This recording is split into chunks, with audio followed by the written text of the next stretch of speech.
Michael Terpin tenía 58 millones de dólares en criptomonedas y era uno de los inversores en Silicon Valley más respetados. Y tenía un plan de seguridad de AT&T que le costaba $150 al mes. En enero de 2018, ese plan de $150 no pudo evitar que un chico de 15 años le robara más de 24 millones de dólares. Básicamente, en minutos le había robado casi la mitad de su cartera en criptomonedas. Y al terminar este vídeo te enterarás de por qué este chico nunca pisó la cárcel y de por qué después de más de 8 años AT&T sigue pagando abogados para no tener que responder por ello. Ellis Pinsky no es ningún hacker que te roba desde su habitación a oscuras llena de Doritos. Solo era un adolescente aburrido y que creía que la gente guarda sus contraseñas en los sitios más estúpidos. Pero aquí viene un detalle que lo cambia todo, y es que Terpin no era la primera vez que era víctima de este tipo de delito. En junio de 2017 ya le habían hecho una SIM swap, ya había perdido dinero y para tranquilizarlo, AT&T le prometió que esta vez sería distinto y lo que hicieron fue cambiar una clave de seguridad de 4 a 6 dígitos. Costaba $150 al mes. Y en enero de 2018, un trabajador de una tienda asociada a AT&T recibió un soborno de Ellis Pinsky para que no cumpliera con todas estas medidas de seguridad. 6 dígitos, $150 y 24 millones de dólares en pérdida. Haced las cuentas vosotros mismos. La SIM swap no es magia oscura, de hecho es básicamente ingeniería social barata. Funciona de la siguiente manera. Tú llamas a tu operadora y les dices que has perdido el teléfono y le pides que activen tu número de teléfono a una nueva tarjeta SIM. Y si el trabajador no hizo bien su trabajo o lo soborna, tu número ahora suena en el teléfono del atacante. Ellis, con 15 años, contactó a Yasmil Smith. Smith, desde una tienda en Ohio, transfirió el número de teléfono de Terpin a otro que controlaba a Ellis. Y el resto es casi aburrido. Ellis pidió resets de las distintas cuentas por SMS y accedió a las distintas cuentas que tenía Terpin.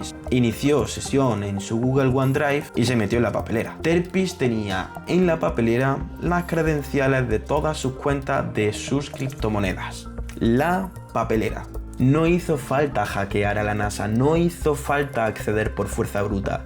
Simplemente entendiendo cómo funciona la mente humana, Ellis pudo acceder a lo que quería. Eso sí, primero tuvo que encontrar a un empleado sobornable, claro. Así que en minutos, 24 millones de dólares en tokens desaparecieron. Ellis tenía 15 años y empezó a gastar dinero como si la policía no fuera a encontrarlo en décadas. ¿Qué crees que hace un chico de 15 años cuando tiene tantísimo dinero? Relojes de lujo, fiestas, coches que incluso no puede conducir porque no tiene la edad legal para hacerlo. De hecho, los medios le llamaban Baby Al Capone, o sea, imagínate. Y durante meses la fiesta continuó porque Ellis se confundió. Pensaba que al ser inteligente digitalmente lo libraría de la cárcel por ser tonto, pero a nivel físico.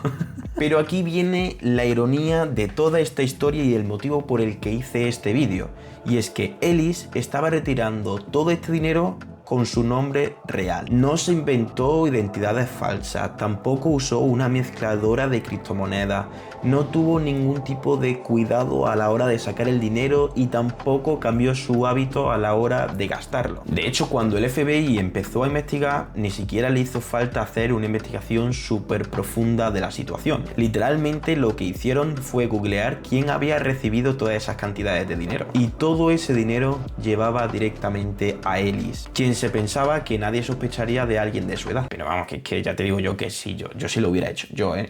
Así que imagínate lo que pasó cuando el FBI llamó a la puerta de su casa y se encontraron que el criminal tenía 15 años. Aquí había un problema muy gordo. Era menor de edad y eso en el sistema de la justicia de Estados Unidos lo cambiaba todo. Pero hay algo más que te hará pensar durante un buen rato. Y es que Michael Terpin, la víctima, no ha dejado de pelear por recuperar su dinero. En 2019 denunció a AT&T por negligencia y en principio un juez en el 2020 desestimó su caso. Pero en 2024, después de varias alegaciones, volvió a reabrirse el caso porque una persona externa pudo acceder a información confidencial y comprometida de un cliente. Terpins. De esta forma, ahora mismo en marzo va a empezar el juicio de nuevo y vamos a ver qué termina pasando. Así que Terpins irá a juicio 8 años después por no pagar más de $150 al mes y contra una empresa que está valorada en más de 150.000 millones de dólares. Ellis llegó a un acuerdo con la policía, devolvió todo el dinero que le quedaba y a cambio de eso no entró a prisión. Algunas fuentes dicen que ahora está estudiando filosofía en Nueva York, no en la cárcel, en un aula, y encima está debatiendo ética. Mientras tanto, Terpins está en los tribunales contra AT&T 8 años después, porque la justicia en este caso no llegó por el delincuente, sino que llegó por la parte de AT&T que no protegió adecuadamente la seguridad de Terpins. ¿Tú qué opinas? ¿Crees que esto fue suerte? Déjalo en los comentarios, me gustaría saber tu opinión. Si conoces a alguien que guarde las contraseñas en la papelera de la nube, mándale este vídeo porque creo que le puede interesar. Y bueno, si quieres conocer otra historia en la que Universal destruyó al único rival que tenía YouTube en su momento, mírate este vídeo porque aquí te lo explico todo en un contenido súper interesante para ti. Esto ha sido todo, espero que os haya gustado y nos vemos en el próximo vídeo. Adiós.